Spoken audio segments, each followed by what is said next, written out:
Sud Radio, tous au jardin. Mais oui, c'est dimanche, hein, après le bricolage, on jardine sur Sud Radio, tous au jardin avec Mickaël Lebret. Aujourd'hui, bonjour à vous. Bonjour. Responsable catalogue chez Promesse de Fleurs, quel joli nom.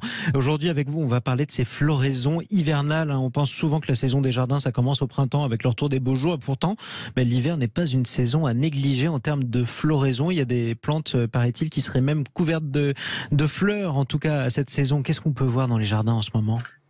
Tout à fait. Il se passe des choses aussi en hiver du côté de la végétation, contrairement à ce que certains pourraient croire.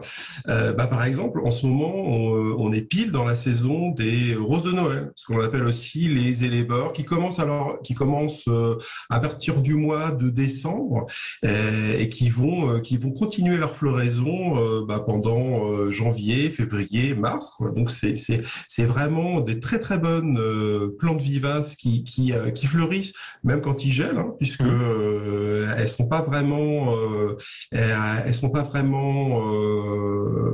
en tout cas, elles ne craignent pas vraiment le gel, ça, c'est ce que vous nous dites. Elles sont pas fragiles, elles sont solides. C'est pas des plantes fragiles, c'est des plantes qui sont très très diversifiées, puisqu'il existe selon les variétés, il existe des variétés à fleurs rouges, roses, à fleurs douces. Enfin bref, voilà. Ça, c'est vraiment des plantes très florifères qui vont fleurir durant tout le cœur de l'hiver. Mais il n'y a pas que ça, hein. Du côté des plantes grimpantes, on va retrouver le jasmin d'hiver, on va retrouver la clématite armandie, on va avoir aussi des bulbes qui vont être en fleurs à cette période-là, les cyclamènes, les iris reticulata, les crocus, les personnages qui vont vraiment former des grands tapis de fleurs. Et puis du côté des arbustes, on pourra citer les bruyères qui forment des grands tapis couvre-sol, les amamélis, et puis comment ne pas citer les mimosas qui dans le sud commencent à boutonner, qui seront en pleine fleur d'ici à une quinzaine de jours. Donc oui, il se passe vraiment beaucoup de choses du côté des floraisons à cette saison-là. Alors l'hiver, c'est que des floraisons hivernales ou alors il y a d'autres végétaux qu'on peut utiliser pour égayer le jardin ? Alors l'hiver, faut pas négliger les plantes à feuillage persistant, hein. C'est vraiment ces végétaux-là qui vont apporter de la présence au jardin. Je pense par exemple aux euchères, ce qu'on appelle aussi le désespoir du peintre, au carex. Les conifères aussi sont un atout très très précieux au jardin en ce moment. Du côté des écorces décoratives aussi, parce que là en ce moment le jardin est nu, donc il n'y a plus beaucoup de feuilles. Donc c'est à cette saison-là où on va voir les bois décoratifs, donc les bouleaux avec leur écorce blanche. Et puis je pense aussi aux cornouillers à bois.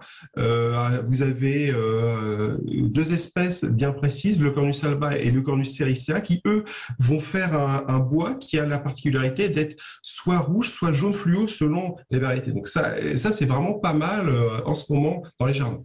Alors 2 ou 3 conseils clés pour réaliser un jardin d'hiver ? Alors déjà, le premier conseil, c'est ne remplissez pas tout le jardin de végétaux à floraison hivernale, mais faites-en pour les 4 saisons.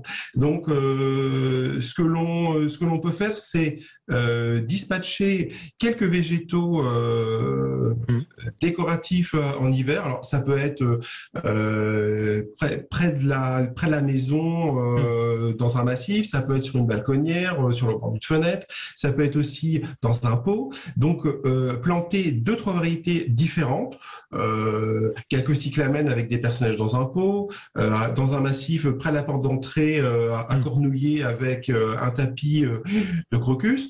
Planter aussi des végétaux persistants. Donc, idéalement, on conseille une plante sur 5 devrait être une plante persistante. Donc, planter des petits carex pour apporter de la couleur.